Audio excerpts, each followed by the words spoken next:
Talking to you, profession quest, we're never meant to be profitable.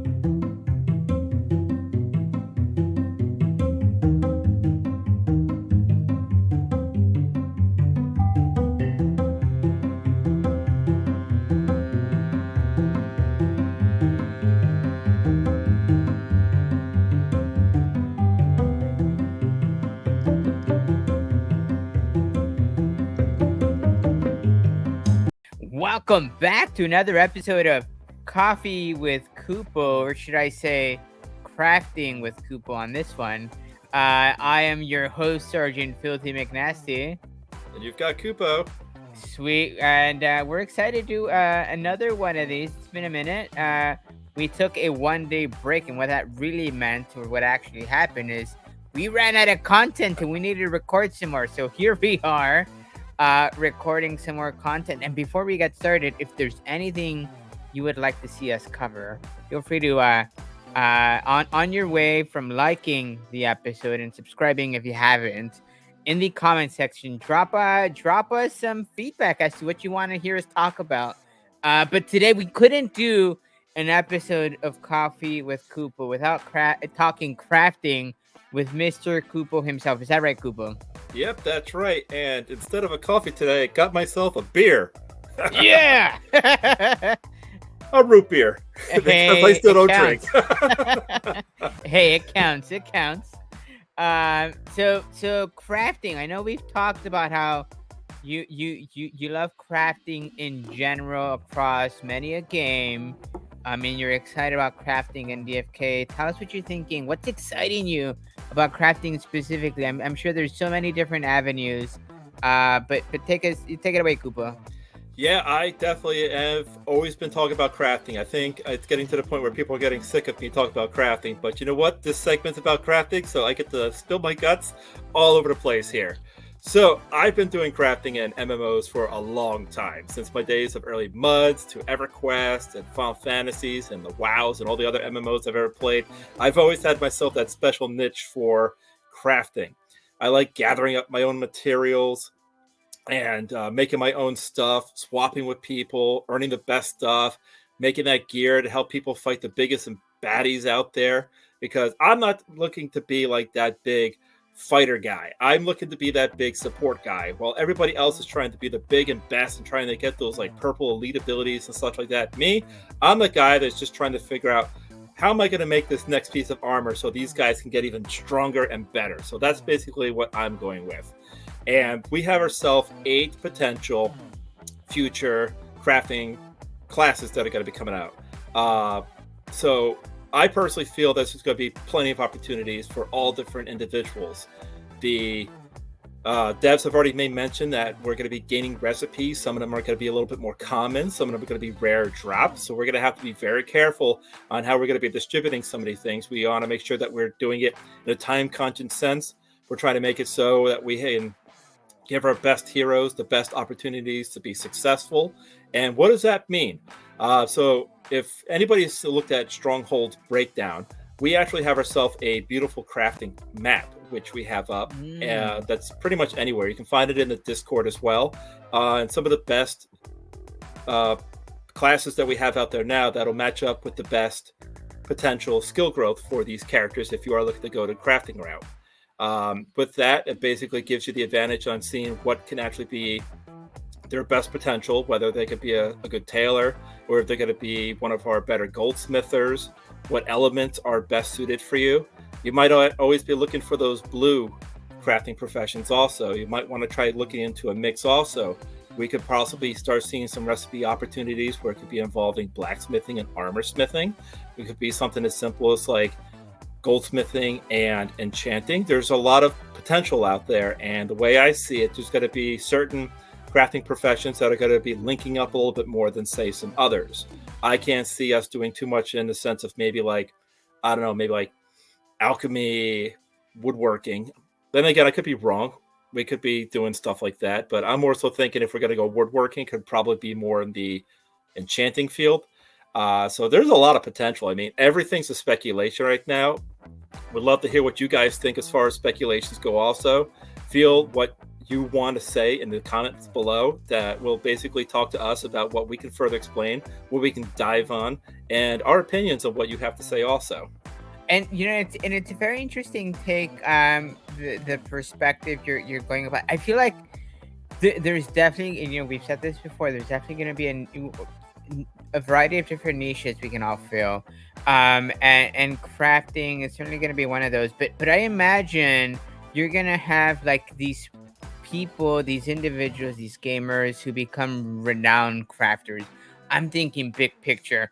If you're gonna want the epic like weapon that defeated the final boss, that won a land tournament, and you come to find out that Kupo crafted that weapon, you're gonna go to Kupo, if anything, because let's face it, Degens, we're very superstitious. It's like, oh, you just killed that big crystal veil dragon. How did you do it? I can't get much DPS. They're like, because this guy crafted me this epic sword with this epic stat. It's durable. It's got this proc on it. That's the guy you got to go to, or gal. I mean, could be anyway. But yeah, definitely. It's brand recognition, especially when you get your name out there. People want to come to you, and suddenly you become a little bit more popular in the new field. And people will come to you for the same reason that people go buy lotto tickets from the same liquor store that won the Mega Millions or Super Lotto the last time around, because people think, hey, you know what? If that shop was lucky once, they're sure enough to be lucky a second time. Or you just what you're doing, and you're good at what you're doing, and you're efficient, you're effective, and you're awesome at the task at hand. So why not be or become that person that sort of sets it up altogether? Superstitious was the word I was looking for. We're all superstitious as Degens. So of course, you're gonna go to the gentleman who's or gentlewoman who's crafted that item. I found, and I don't know if this is the item, the guide you were looking or referencing. There's a potion crafting document here. Is there another crafting doc you're referencing? Yeah, if you could actually let me present my screen, I'll actually show you the one I was referring to. Look at me, sure. Look at me, sure. I'm the captain now. There you go. So walk us through what we're seeing here, Kupo. And I know for some of us, it may look a bit too small. So what we'll try and do is we'll try and post this, the link in the description. But walk us through what we're seeing and what it means. Help me digest it. Absolutely. So what we have here is a breakdown of the different crafting professions that we can basically acquire within the realm of DFK, the element that is best suited for each of these crafting elements that you are associated with, and the breakdown of each of the heroes that you can get based on their classes and how many stat points they can individually have as well towards these in particular crafting professions. Now, the ones that obviously have like the highest amount of points are the ones that are most suited, because those are the points that are best relative to their actual main class. So, for example, we can see here that our friends such as like the Spellbow and the Dread Knight obviously are some of the highest ones up there. But we also do get ourselves a couple other variations up there, such as with our Blacksmithing, which is Strength and Wisdom. You can also get your friend the Paladin up there. Same with Tailoring. Paladin again with your Endurance and your Wisdom. So these are some of the traits that you're going to be wanting to look forward to when you're making your choices, whether it's from breeding your heroes to try to get themselves a certain element or class profession, to what's your best output that you can possibly get per hero class that you can actually work with. And that's basically how you're going to be able to get yourself a skill chart. Personally, I have a lot of heroes which are in these type of fields right now. I'm not in a Dread Knight Spellbow field, but I am in the Paladin, the Dark Knight, Shapeshifter, Dragoon type of field right now. And so I'm trying to work with those as well. I'm trying to branch myself out because from what I've been speculating, we are going to be getting these crafting professions the same way as we're doing the actual gathering professions right now, where it's going to require stamina, time, and recuperation. So rather than just try to get that one hero or two heroes that might potentially be like the top dogs. You want to probably get yourself a couple of those, but also a bunch of your grunts as well. You want to get yourself at least somebody within the least top half of each chart, in my opinion. Again, these are only speculations and only my assumptions of what I'm offering. But within the top half of each of these charts here, you probably want to try to get yourself at least a couple of these type of heroes. Like, for example, here in the enchanting, your priests and seers aren't exactly the same as your sages, but these are a lot more common to find, and it is a lot easier to find yourself a priest seer with a light ability than, say, like a sage within that same realm that's not 20 times more expensive than what you can get these bottom tier heroes for. That is super awesome. So what you're laying out really here is again, yet another example of me playing Connect 4 while others are playing four-dimensional chess. You are looking far beyond what's even been laid out to show us and demonstrate that you can be setting yourself up for success when it comes to crafting. Now, how much about pets do you know? Because I know pets have certain abilities that would potentially enhance your crafting heroes. Is that not true? That is very true. So as of right now, as of this recording, there has not been any alpha dropped on what these future abilities will be. We only know them as the 1, 2, and 3-star abilities for each of these classes. Each of the pets that you basically get out there in the realm of DFK, each profession is linked to 2 of the crafting abilities that are out there right now. Let's see here. I know fishing is with like gold, for example, and you get yourself enchanting with your gardeners. Process of elimination. What we're missing right now, we're missing the alchemy, and what's that other one? I'd say blacksmithing is the other one that we're missing right now, and those should be mining with the yellow pet egg when those become available. Yeah, no, and that'll be super interesting to see what that ends up what that ends up looking like here in hopefully in the near future. So walk me through what you're doing currently with your game plan as far as your heroes. Are you trying to amass? I know you're crafting sort of like that's your end game, that's your goal when it comes to DFK. Are you sort of spreading yourself evenly amongst heroes? What's your strategy there? Well, I've got a couple of my top tier crafters, is what I'm basically saying. Such as like I have a couple of like tailors and my paladins. I have my tailoring and I have my blacksmithing paladins, which are way up there. So I'm looking forward to that. Plus enchanting, I have myself a couple dark knights that are up there as well. So I am trying to get a couple of those blue crafting classes. Everybody knows that those blue crafting classes is like your purebreds. Add that up with the matching element, and you've got yourself a recipe for disaster, which is great in a good sense. We know that the element is going to influence the overall crafting, but from what has been told to us, it's going to be only a slight influence. So you don't always have to go all the way out for these element matches. But if you get yourself maybe like a spellbow enchanter that might have like a wind element, you're not doing too bad either, because you're going to be still within the realm of their natural profession, their class's growth, in addition to what you're looking forward to as far as like what abilities you want to strive for. And here's a hot take for you, the listener. Profession quests were never meant to be profitable. I'll repeat that again because I just slurred my speech there. Drinking soda there. It's a Wednesday, people. Come on. Talking to you. Profession quests were never meant to be profitable. What do you think of that, Kupo? No, you're absolutely 100% right on that. They are not meant to be profitable. What's supposed to be profitable is what you do with those profession quests after you've accomplished them. And in this case, once again, we're falling back to things such as like crafting. So that's where we're going to be doing. We're going to get ourselves some token burn mechanics involved. But with how long the game has been out right now, and how many of these tokens we have available in the market, with how many heroes are acquiring such tokens at this current point, we know there's only a handful of these tokens which still hold up their value. We're looking at Juice with Thistle. These are the type of tokens which are going to be getting yourself consistent growth. And the reason why they're getting growth right now It's because they're still useful. We can use those for things such as stamina pots. Now, when crafting becomes available, you're basically going to be multiplying this stam pot type ratio concept on a broader level. The next thing that might be the popular thing could be milkweeds again, for all we know. It really depends on how these things are going to all pan out. What new items are we going to find?